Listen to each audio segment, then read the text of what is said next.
Di tengah hiruk-pikuk Jakarta yang tak pernah tidur, Andi Pratama, CEO muda perusahaan teknologi ternama bernama Technoa, tiba-tiba menjadi bahan pembicaraan seluruh media sosial. Rumor bahwa dia memiliki hubungan khusus dengan Rea Wijaya, sahabat sekaligus direktur operasionalnya, menyebar seperti api di musim kemarau, mengancam segala yang telah dibangunnya selama ini. Andi duduk di kursi kantornya yang mewah di lantai 40 gedung pencakar langit kawasan Sudirman, tangannya gemetar saat memegang ponsel yang banjir notifikasi dari rekan kerja, investor, bahkan wartawan. Bagaimana ini bisa terjadi, gumamnya sendirian, mata hitamnya yang tajam menatap layar dengan campuran marah dan ketakutan yang mendalam. Baru kemarin malam, dia dan Rea hanya duduk berdua di sebuah kai kecil di Kemang, berbicara panjang lebar tentang mimpi-mimpi mereka, tentang tekanan pekerjaan yang tak pernah berhenti, tentang bagaimana sulitnya menjadi pemimpin di usia 32 tahun. Tapi entah siapa yang memotret dari kejauhan dan langsung mengunggah foto itu dengan caption yang provokatif, CEO Technoa dan pasangannya. Kini berita itu sudah menjadi trending topik di seluruh platform. Andi berdiri, berjalan ke jendela besar yang menghadap kota yang berkilauan di bawah sana. Cahaya neon dari billboard dan lampu mobil menciptakan pemandangan yang indah, tapi hatinya terasa gelap.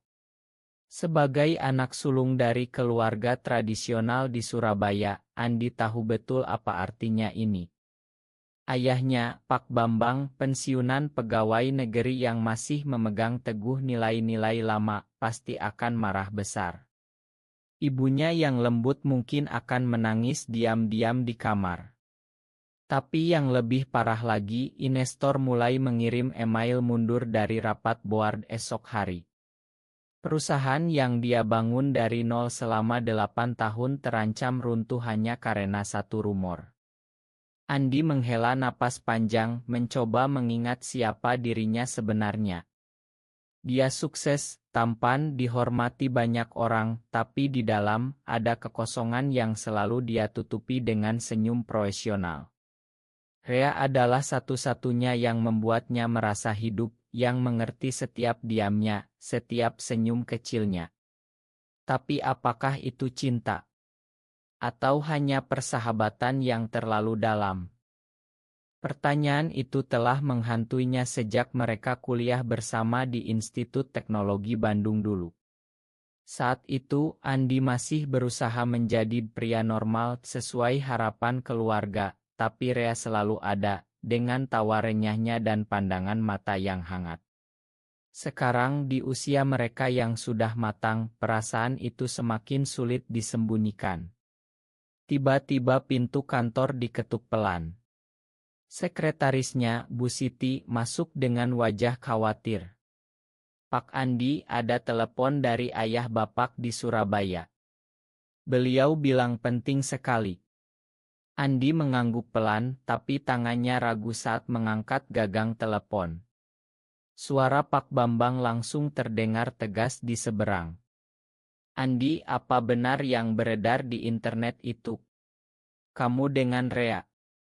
Anakku, jangan rusak nama keluarga kita.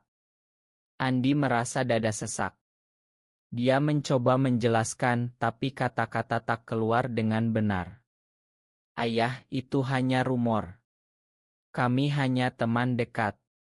Tapi bahkan saat mengucapkannya, Andi tahu itu bohong. Malam itu, setelah rapat panjang dengan tim periang berusaha meredam berita, Andi memutuskan pulang ke apartemen mewahnya di kawasan Kuningan. Hujan deras mengguyur Jakarta, membuat lalu lintas macet total. Di dalam mobil, dia memutar lagu-lagu lama yang mengingatkannya pada masa kuliah. Tiba-tiba ponsel bergetar.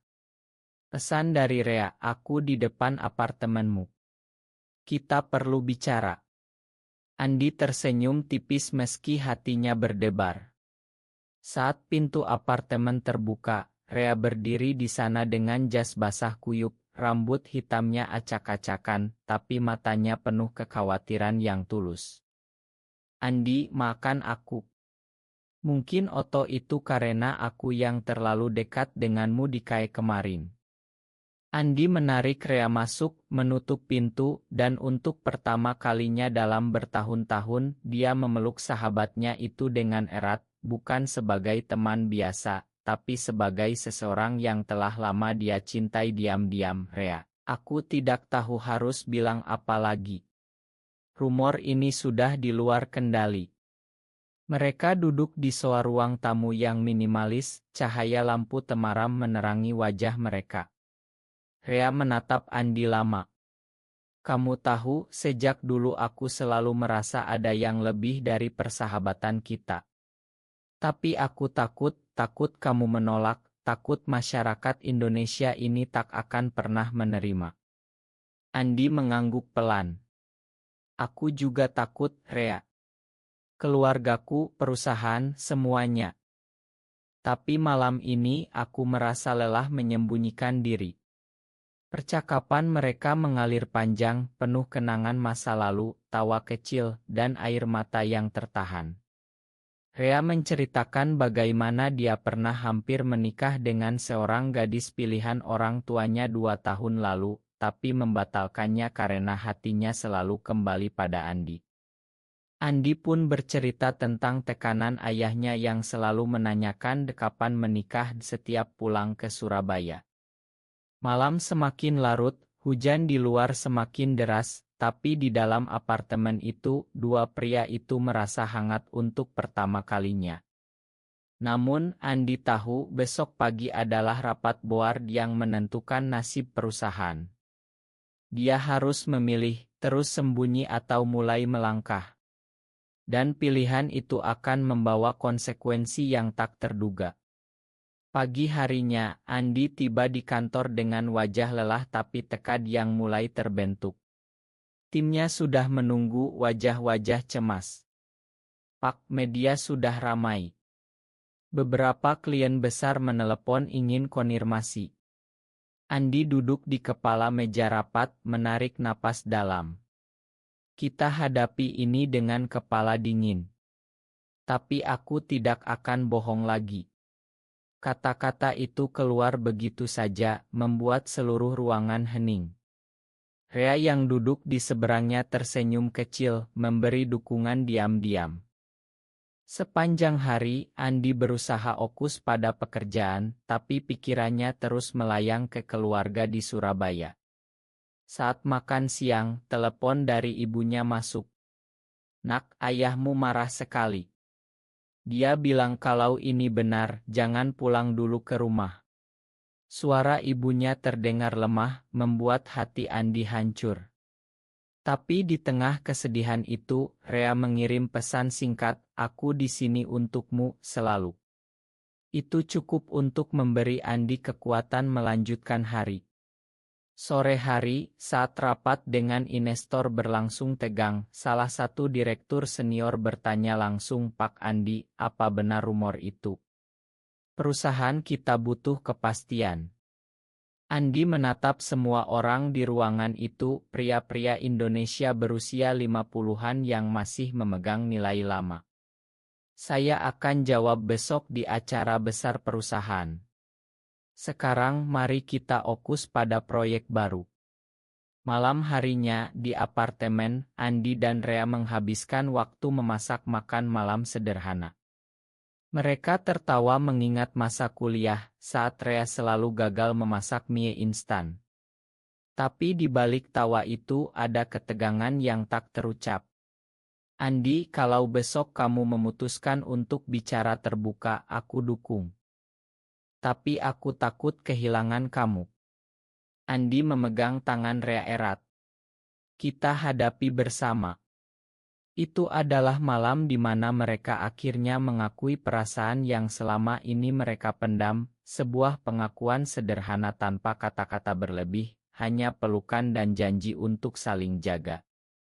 Namun di luar sana, rumor semakin besar. Seorang rekan kerja lama Andi yang dulu iri dengan kesuksesannya, diam-diam menyebarkan foto lama mereka berdua di acara perusahaan. Tekanan semakin bertambah.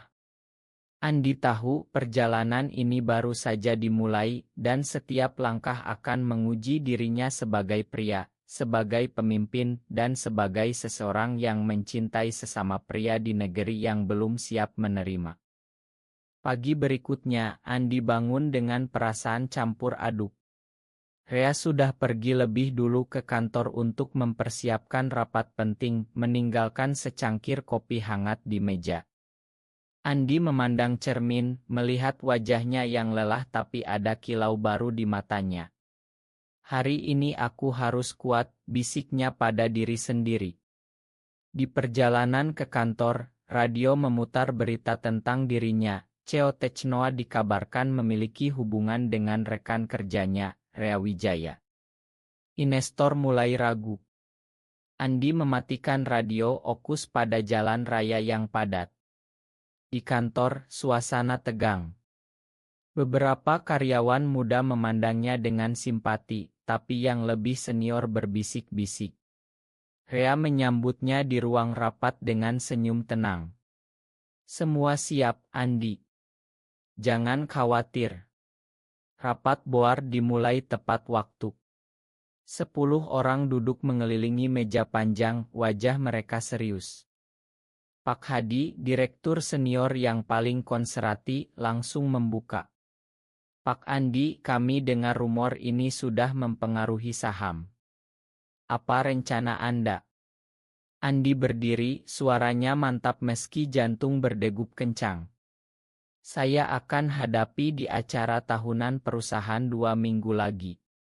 Saat ini fokus kita adalah proyek aplikasi baru yang akan launching bulan depan.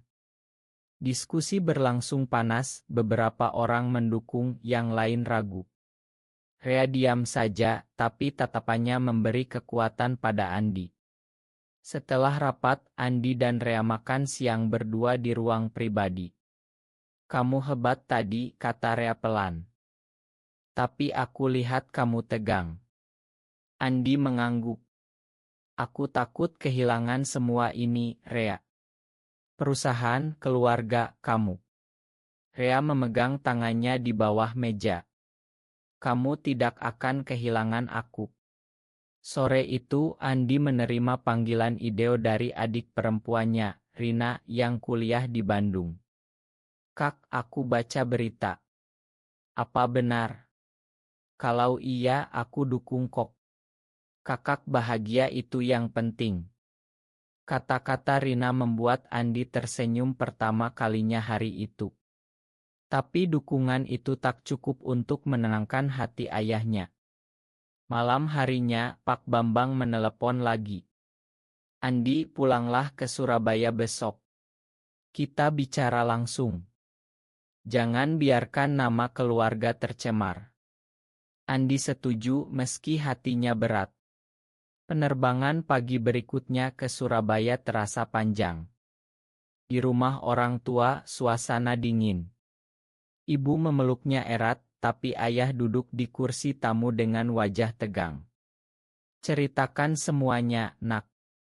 Andi duduk, menceritakan dari awal, tentang persahabatan dengan Rea, tentang perasaan yang tumbuh pelan-pelan, tentang bagaimana dia mencoba menyangkal selama bertahun-tahun. Pak Bambang mendengarkan tanpa memotong, tapi matanya penuh kecewaan. Kamu tahu di Indonesia ini hal seperti ini tidak diterima. Apa kata tetangga? Apa kata saudara-saudara kita? Andi merasa air mata menggenang. Ayah, aku tetap anakmu. Aku tetap Cheo yang sukses. Cinta ini tidak membuatku kurang sebagai pria. Percakapan berlangsung berjam-jam, penuh tangis dan amarah. Ibu Andi akhirnya ikut bicara, Bambang, biarkan anak kita bahagia. Aman sudah berubah. Tapi Pak Bambang tetap keras. Pulanglah ke Jakarta. Pikirkan lagi. Andi pulang dengan hati hancur, tapi juga lebih yakin. Di pesawat, dia menulis catatan di ponsel, "Aku tidak akan sembunyi lagi." Kembali di Jakarta, Rea menjemput di bandara. Mereka memeluk lama di mobil. "Bagaimana?" tanya Rea khawatir. Andi menceritakan semuanya. "Ayahku belum menerima, tapi aku sudah memutuskan. Aku akan bicara di acara besar nanti." Hari-hari berikutnya penuh persiapan. Perusahaan mengadakan meeting dengan tim hukum untuk melindungi reputasi. Beberapa karyawan mulai mendukung secara terbuka, tapi ada juga yang mundur karena tekanan keluarga mereka sendiri. Andi merasa semakin sendirian di puncak, tapi Rea selalu ada, dengan kopi pagi, dengan pelukan malam, dengan kata-kata yang menenangkan.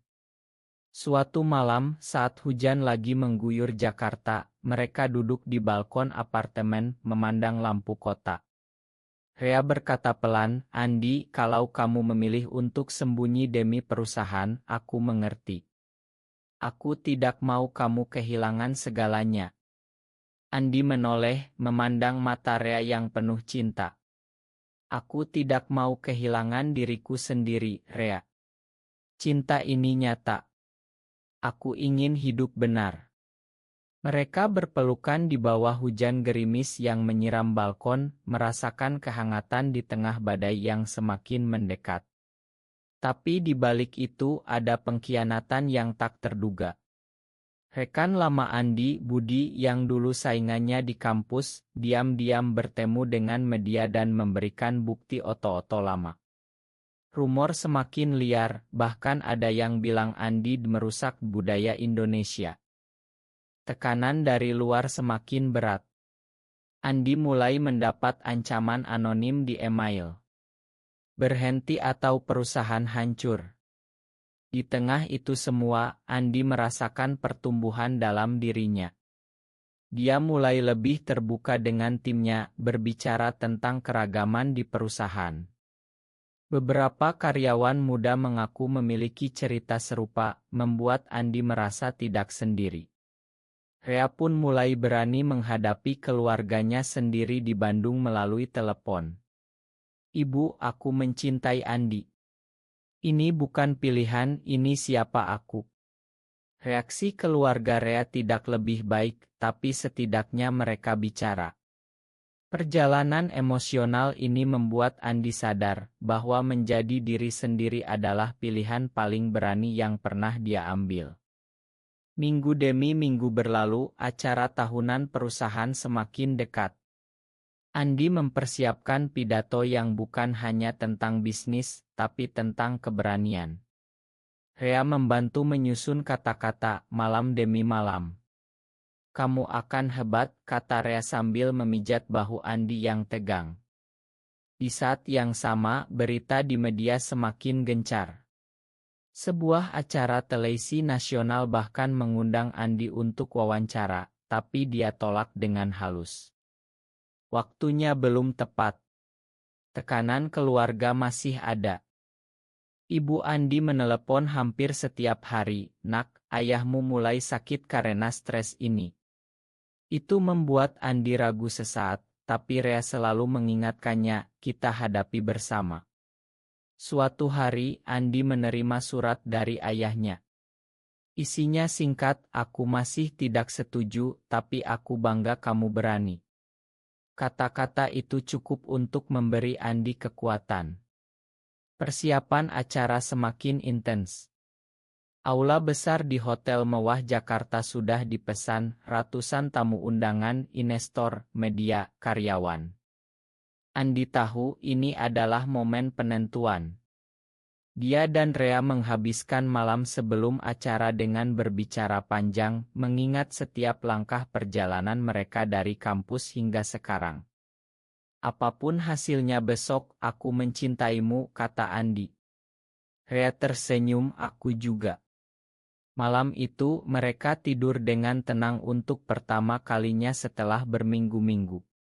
Tapi pagi harinya, badai baru datang. Sebuah artikel di media besar menyebut nama lengkap mereka dan mempertanyakan apakah Technoa masih layak dipercaya. Andi membaca sambil sarapan, tapi kali ini dia tidak panik. Ini saatnya, katanya pada Rea. Mereka berangkat ke aula bersama, tangan saling genggam di dalam mobil. Aula besar hotel di kawasan Tamrin sudah penuh sejak pagi. Lampu-lampu kristal menyinari panggung yang megah, ratusan kursi diisi oleh investor, mitra bisnis, karyawan Technoa, dan beberapa wartawan. Andi berdiri di belakang panggung, jas hitamnya rapi, dasi merah menyala sebagai simbol keberanian. Rea berdiri di sampingnya, tangannya memegang bahu Andi dengan lembut. "Kamu siap?" tanya Rea pelan. Andi mengangguk meski perutnya terasa mulas. Acara dimulai dengan sambutan dari MC, kemudian ideo perusahaan yang menampilkan perjalanan Technoa dari startup kecil hingga perusahaan unicorn. Tepuk tangan meriah menggema. Andi naik ke panggung saat namanya dipanggil. Lampu sorot menyilaukan, tapi dia tersenyum tenang. Pidato bisnisnya berjalan lancar, membahas target tahun depan, inovasi aplikasi baru yang akan membantu Indonesia. Tapi semua orang menunggu bagian akhir. Saat itulah Andi berhenti sejenak, menatap seluruh aula. "Sekarang saya ingin bicara tentang sesuatu yang lebih pribadi. Sesuatu yang selama ini saya sembunyikan karena takut." Ruangan hening seketika. Andi melanjutkan, suaranya mantap. "Saya Andi Pratama, mencintai seorang pria. Namanya Rea Wijaya, rekan kerja dan sahabat saya selama bertahun-tahun. Rumor yang beredar benar. Tapi ini bukan skandal. Ini adalah cerita tentang manusia yang berusaha hidup jujur." Bisik-bisik mulai terdengar, beberapa orang berdiri, tapi Andi tidak berhenti. Dia menceritakan perjalanannya, dari kampus hingga sekarang, tentang tekanan keluarga, tentang masyarakat Indonesia yang masih belajar menerima perbedaan. "Saya hampir kehilangan perusahaan ini karena rumor. Tapi saya sadar, kalau saya terus sembunyi, saya akan kehilangan diri saya sendiri." Rea berdiri di samping panggung, matanya berkaca-kaca. Andi meliriknya sebentar, lalu melanjutkan. "Hari ini, saya berdiri di sini bukan hanya sebagai CEO, tapi sebagai pria yang mencintai dengan tulus. Saya harap, Technoa bisa menjadi tempat di mana setiap orang bisa menjadi diri sendiri tanpa takut." Tepuk tangan pertama datang dari karyawan muda di barisan depan. Lalu menyebar. Beberapa investor ikut berdiri. Tapi tidak semua. Pak Hadi dari board, wajahnya merah, berjalan keluar aula. Andi turun dari panggung dengan kaki gemetar. Rea langsung memeluknya di belakang panggung. "Kamu luar biasa," bisik Rea. Media langsung mengerubungi, pertanyaan bertubi-tubi. "Pak Andi, apa reaksi keluarga? Apakah perusahaan akan terdampak?" Andi menjawab dengan tenang, "Keluarga saya sedang belajar. Perusahaan akan lebih kuat karena kejujuran." Malam itu, berita meledak di seluruh Indonesia. Beberapa headline memuji keberaniannya, yang lain mengkritik keras. Di apartemen, Andi dan Rea duduk di sofa, memantau berita sambil berpelukan. Telepon dari ibu Andi masuk. "Nak, ayahmu menangis setelah nonton berita. Dia bilang bangga meski masih sulit." Kata-kata itu membuat Andi menangis. Rea menyeka air matanya. "Lihat, kamu sudah mulai mengubah sesuatu." Tapi kemenangan itu tak bertahan lama. Keesokan harinya, 3 investor besar mundur, saham Technoa turun drastis. Dewan direksi mengadakan rapat darurat. Pak Hadi mengusulkan Andi mundur sementara. Ini demi perusahaan, katanya dingin. Andi berdiri, suaranya tegas. Saya tidak mundur. Kita hadapi bersama atau saya akan jual saham saya. Rea mendukung di sampingnya. Rapat berakhir dengan ketegangan, tapi Andi menang satu suara. Di luar kantor, protes kecil dari kelompok konserati muncul di depan gedung. Andi melihat dari jendela, hatinya berat. Apakah ini layak, gumamnya? Rea memeluk dari belakang.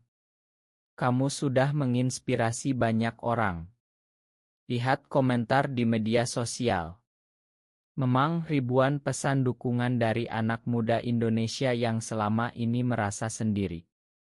Andi mulai membalas beberapa, merasa beban ringan. Minggu berikutnya penuh tantangan. Beberapa klien mundur, tapi yang baru muncul, perusahaan startup lain yang menghargai keberanian. Andi dan Rea bekerja lebih keras, malam-malam panjang di kantor. Di tengah itu, mereka menemukan waktu untuk diri sendiri. Suatu akhir pekan, mereka pergi ke puncak, menghabiskan malam di Ila kecil. Di sana, jauh dari Jakarta, mereka berbicara tentang masa depan. Kalau perusahaan hancur, kita mulai lagi dari nol, kata Andi. Rea tertawa. Asal bersama aku ikut. Tapi di Surabaya, Pak Bambang masih diam. Andi memutuskan pulang lagi, kali ini bersama Rea. Pertemuan itu tegang. Pak Bambang melihat Rea lama. Jadi kamu yang membuat anak saya berani seperti ini. Rea mengangguk hormat. Saya mencintai Andi, Pak. Percakapan panjang berlangsung, penuh air mata dan pelukan. Pak Bambang akhirnya mengatakan, saya masih belajar, tapi saya tidak mau kehilangan anak saya. Itu adalah langkah kecil, tapi berarti. Kembali ke Jakarta, Andi merasa lebih kuat. Perusahaan mulai pulih pelan-pelan. Tapi ada pengkhianatan baru. Budi, rekan lama yang menyebarkan rumor, ditemukan bekerja sama dengan kompetitor. Andi menghadapinya langsung di ruang rapat. Kenapa, Budi? Budi menunduk. Aku iri, Andi. Kamu selalu lebih baik. Andi memakan tapi memecatnya.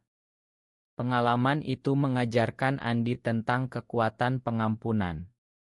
Hari-hari berlalu, Andi semakin sering berbicara di acara-acara kecil tentang keragaman di tempat kerja. Rea selalu mendampingi, menjadi kekuatannya. Mereka mulai merencanakan liburan ke Bali, tempat di mana mereka bisa bernapas bebas sebentar.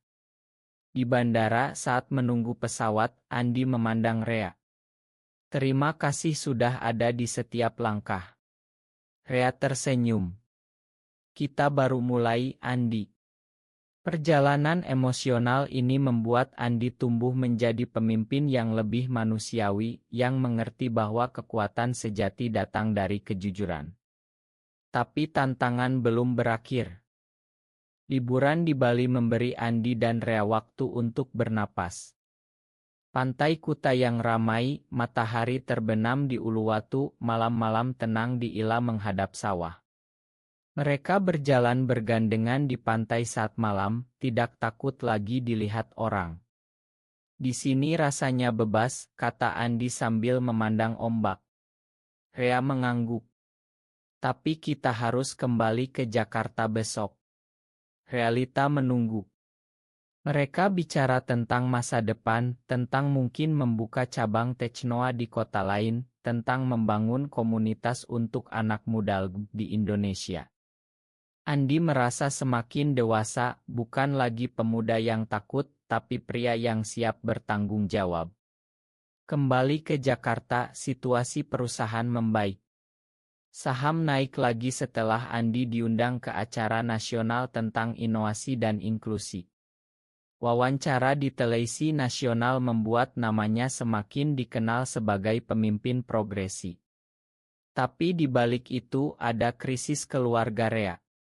Orang tua Rea di Bandung meminta dia pulang dan memperbaiki diri. Rea pergi sendirian, Andi menunggu di Jakarta dengan cemas. 2 hari kemudian, Rea kembali dengan mata sembab. Mereka bilang pilih aku atau keluarga. Andi memeluknya erat. Kamu tidak sendiri. Mereka menghabiskan malam dengan menangis bersama, tapi paginya, Rea bangun dengan tekad baru. Aku pilih kamu, Andi. Selamanya. Perusahaan menghadapi tantangan baru. Sebuah proyek besar dengan pemerintah hampir batal karena isu pribadi Andi. Andi harus bertemu menteri langsung menjelaskan bahwa identitasnya tidak mempengaruhi profesionalismenya. Pertemuan itu tegang tapi akhirnya disetujui. Anda berani, Pak Andi, kata menteri. Kemenangan kecil itu memberi semangat. Di tengah kesibukan, Andi dan Rea merayakan ulang tahun Andi yang ke-33 dengan makan malam sederhana di apartemen. Rea memberikan hadiah, cincin sederhana dengan ukiran inisial mereka. Bukan pernikahan resmi, tapi janji kita. Andi menerimanya dengan air mata. Aku janji akan selalu jaga kita. Tapi kebahagiaan itu terganggu lagi. Sebuah ide lama Andi dan Rea bocor ke media, kali ini dengan editan yang buruk. Protes di depan kantor semakin besar. Andi memutuskan bicara langsung ke karyawan melalui ide internal. Saya tetap pemimpin kalian. Mari kita buktikan bahwa Technoa lebih dari rumor. Dukungan karyawan membanjir. Beberapa bahkan ikut berbaris di depan gedung untuk melindungi. Andi merasa terharu. Keluarga Andi mulai lebih terbuka. Ibu datang ke Jakarta bertemu Rea untuk pertama kali.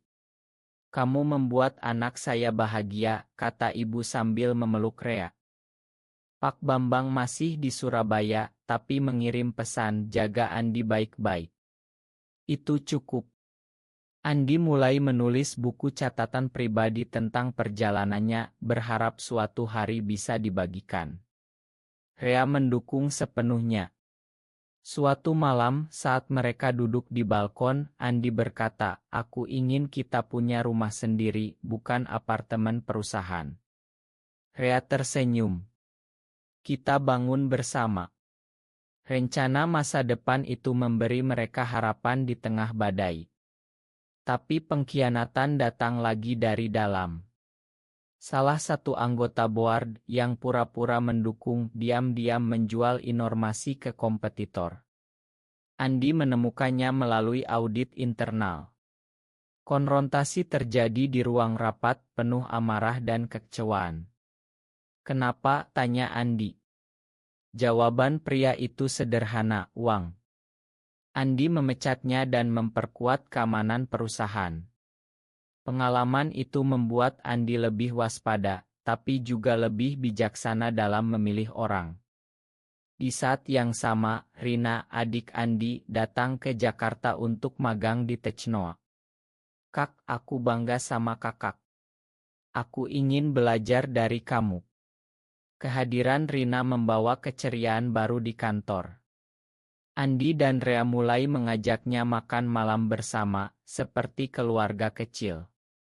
Perjalanan ini mengajarkan Andi tentang pengorbanan yang sebenarnya, bukan meninggalkan semua, tapi memilih dengan bijak. Rea semakin menjadi partner hidup yang setara, bukan hanya kekasih. Mereka menghadapi setiap masalah bersama, tertawa di saat sulit, menangis di saat lelah. Jakarta terap sibuk, rumor tetap ada, tapi hati mereka semakin kuat. Acara-acara kecil di perusahaan tentang keragaman mulai rutin, Andi menjadi pembicara tamu di universitas. Mahasiswa mendengarkan ceritanya dengan mata berbinar. Kamu mengubah hidup kami, kata salah satu mahasiswa. Andi pulang dengan hati penuh. Rea menunggu di apartemen dengan makan malam hangat. Hari ini bagaimana? Tanya Rea. Andi memeluknya. Lebih baik karena kamu. Malam itu, mereka merencanakan liburan berikutnya ke Yogyakarta, tempat mereka bisa mengunjungi candi dan merenung. Perjalanan emosional Andi semakin mendekati puncak, di mana dia bukan hanya bertahan, tapi benar-benar hidup. Kembali dari Yogyakarta, Andi dan Rea merasa segar. Candi Borobudur yang megah memberi mereka perspektif baru tentang ketabahan. Di Jakarta, Technoa sudah stabil lagi. Saham naik, proyek pemerintah berjalan lancar. Andi mulai fokus pada program tentang inklusi di tempat kerja.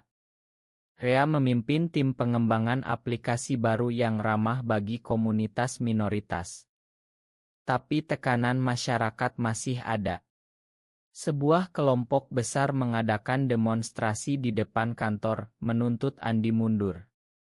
Polisi datang menjaga, tapi Andi memutuskan keluar dan bicara langsung. Saya menghormati pendapat kalian. Tapi saya juga punya hak untuk hidup. Kata-katanya direkam media dan menjadi viral. Dukungan dari anak muda semakin banyak. Di rumah, Pak Bambang akhirnya datang ke Jakarta. Pertemuan keluarga di apartemen berlangsung emosional. Ayah masih belajar, nak. Tapi ayah tidak mau kehilangan kamu. Pelukan ayah dan anak itu menyembuhkan luka bertahun-tahun. Rea ikut duduk bersama, seperti keluarga. Terima kasih sudah menerima saya, Pak, kata Rea. Pak Bambang mengangguk pelan. Jaga anak saya. Itu adalah momen penyembuhan.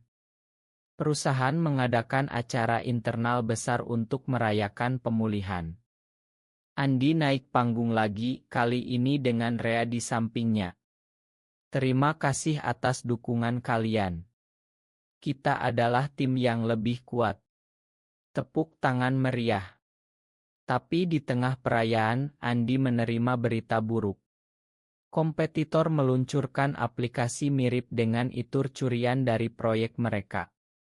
Andi dan Rea bekerja siang malam untuk memperbaiki. Di saat krisis itu, mereka semakin dekat. Kita bisa, kata Andi setiap malam. Rea selalu tersenyum. Bersama. Proyek berhasil diselamatkan, bahkan lebih baik dari sebelumnya. Andi merasa ini adalah ujian terakhir. Keluarga Rea di Bandung mulai melunak setelah melihat berita positif tentang Andi. Mereka mengundang Andi dan Rea pulang untuk Lebaran. Perjalanan ke Bandung penuh harap. Pertemuan itu hangat, meski masih ada kecanggungan. Ibu Rea memeluk Andi. Kamu baik untuk anak saya. Itu adalah langkah besar. Kembali ke Jakarta, Andi dan Rea merencanakan masa depan jangka panjang. Mereka membeli rumah kecil di pinggiran Jakarta, tempat mereka bisa membangun kehidupan bersama. Andi mulai menulis artikel untuk majalah tentang leadership dan identitas. Rea mendukung penuh. Tapi ada satu momen yang masih menggantung, acara besar industri teknologi nasional di mana Andi dijadwalkan sebagai pembicara utama. Dia tahu ini kesempatan terakhir untuk menyelesaikan perjalanan. Persiapan pidato dilakukan berhari-hari.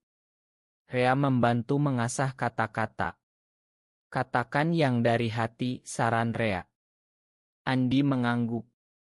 Malam sebelum acara, mereka berdoa bersama, bukan agama formal, tapi doa untuk kekuatan.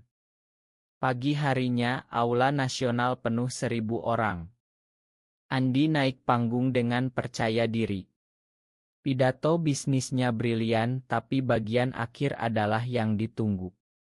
Saya berdiri di sini sebagai CEO, sebagai anak, sebagai pria Indonesia yang mencintai sesama pria. Ini bukan akhir perjuangan, tapi awal perubahan. Tepuk tangan mulai pelan, lalu membahana.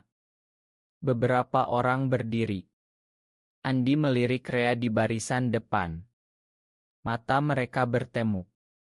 Saat Andi menyelesaikan kalimat terakhir pidatonya, seluruh aula yang berisi 1.000 orang dari kalangan industri teknologi Indonesia berdiri secara serentak. Tepuk tangan menggelegar seperti ombak, bukan hanya sopan santun tapi penuh emosi tulus. Andi berdiri di panggung, air mata menggenang di mata, tapi senyumnya lebar.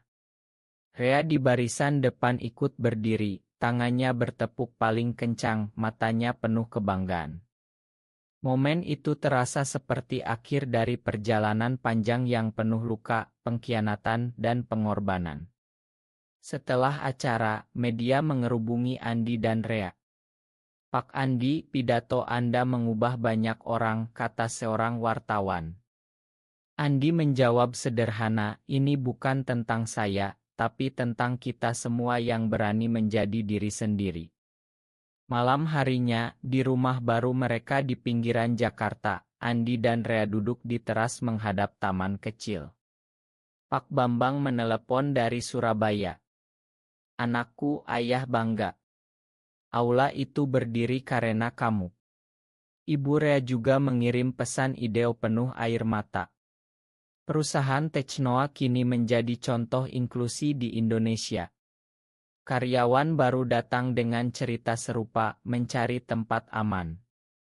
Andi dan Rea terus bekerja, tapi kini dengan keseimbangan hidup yang lebih baik. Mereka sering pulang ke Surabaya atau Bandung membawa keluarga lebih dekat. Andi tumbuh menjadi pemimpin yang tidak hanya sukses di bisnis, tapi juga di hati. Rea tetap menjadi kekuatannya, pasangan yang setia melalui badai. Beberapa bulan kemudian, mereka merayakan ulang tahun perusahaan dengan acara kecil, hanya keluarga dan teman dekat. Di sana, Andi melihat betapa jauh perjalanan mereka. Dari rumor yang hampir menghancurkan, menjadi kekuatan yang menginspirasi. Tapi Andi tahu perjuangan belum selesai.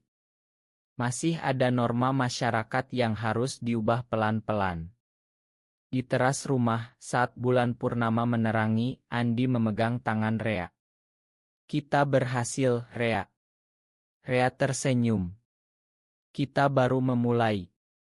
Perjalanan emosional itu mengajarkan Andi bahwa cinta sejati memerlukan keberanian setiap hari, bahwa keluarga bisa belajar, bahwa masyarakat perlahan berubah. Dia bukan lagi pemuda yang takut, tapi pria yang berdiri tegak. Rea pun tumbuh, dari yang selalu ragu menjadi pendukung utama. Mereka berdua, dua pria Indonesia biasa, membuktikan bahwa di tengah tekanan, ada ruang untuk cinta yang tulus. Malam itu, mereka tidur dengan damai, tahu besok masih ada kerjaan, tapi hati mereka sudah bebas.